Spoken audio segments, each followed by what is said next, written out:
It may have been during my childhood, perhaps even as a development that stemmed from my affinity towards an intellectual aesthetic, as the appearances of intellectualism, which I talked about previously.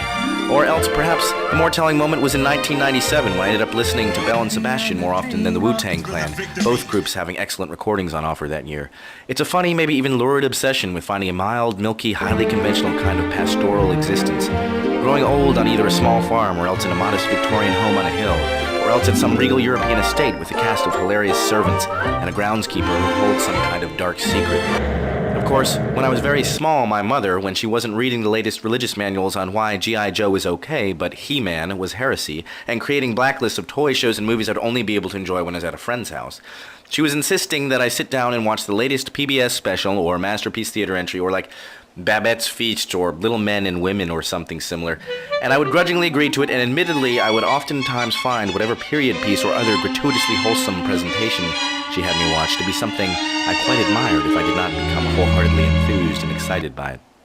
Likewise today, I'm almost a creepy voyeur when it comes to this kind of quiet, dignified, white picket fence existence, and I find very few things sexier than the kind of virtuous life that might be described by some as altogether insanely boring. This kind of Christian Americana or even Gothic portrait of the good life is, if one is to be very forthcoming and transparent, indeed a little bit boring, or at least it appears a bore to someone who does not find daily intrigue to be intrinsic whilst sitting out front sipping lemonade in the cool of the day, watching the grass and the children grow, having the same conversations from yesterday about the new minister the Presbyterian Church brought in from California, or the good looks of the councilman's new bride.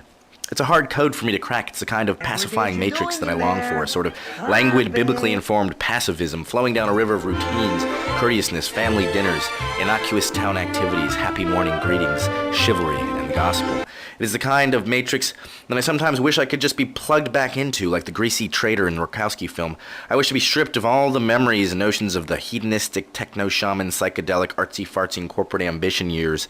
and be unwittingly jacked into a town just like Mount Pleasant, South Carolina, or Barrington, Rhode Island, or anywhere really, and have this quiet little life of family and friends and toasts before Christmas dinner, storytelling and harvest festivals and church-going, both the cathartic and inspiring kind and the perfunctory, being forced to go by grandma kind of church-going, and a trifling and lost variety of bookishness, all locked away in a firelit study. Who hash, my friends, who hash?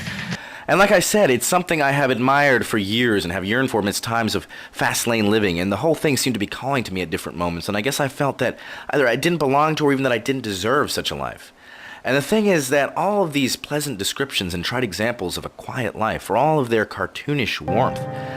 are actually very common, normal, and unpretentious, expected, tried and true, even statistically average hallmarks of so many lives, even in this modern age. And perhaps I'm onto something with the Matrix analogy, only in reverse. Knowing now that I stand pardoned, forgiven, that I'm loved by the divine creator, that the work of Christ stands as clear evidence for the fact that I can be one who happily lives the quiet, reverent, dignified life in all godliness that the book of Timothy describes. That this is something that through the Spirit's power I'm genuinely capable of. Perhaps knowing these things, I might now be ready to extract myself from the ridiculous matrix of modern distractions and frivolity and embrace a meaningful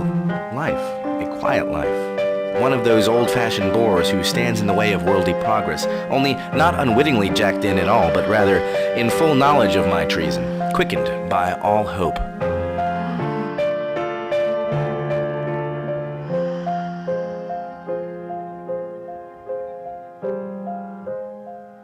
Such